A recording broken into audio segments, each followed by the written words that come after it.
Aynakdiki A.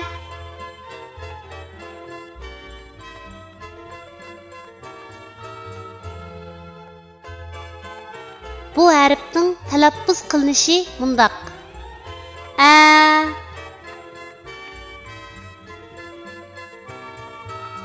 Endi bu harfni o'z ichiga olgan misollarni ko'rib o'tamiz.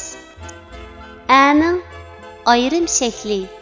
Misol: atlas. A'ning ayrim shakli.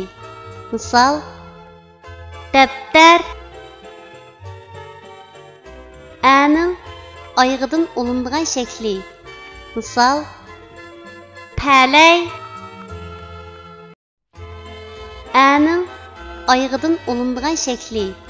Misol: mash'al.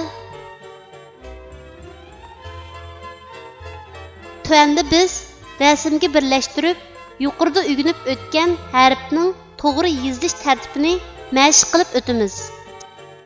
Atlas. A harfining ayrim shaklining yozilish tartibi.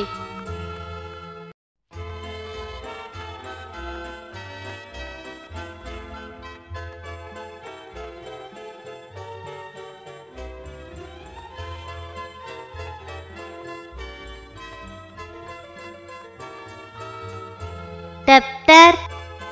A harfining ayrim shaklining yozilish tartibi.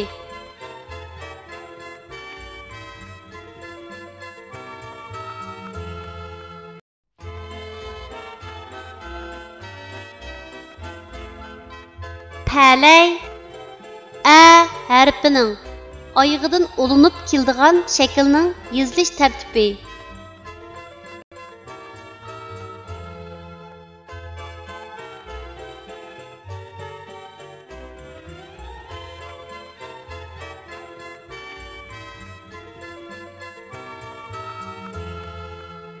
Mash'al. A harfining oyog'idan olinib keladigan shaklning yozilish tartibi.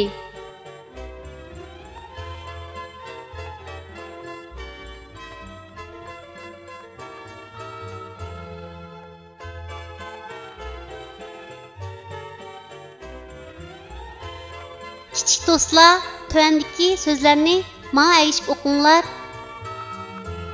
Ni, a, na,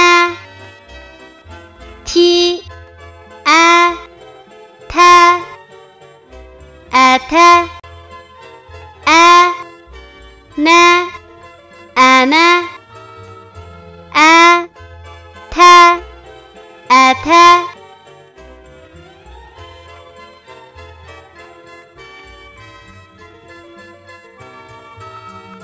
Elgi keraklik avlod bo'lamiz.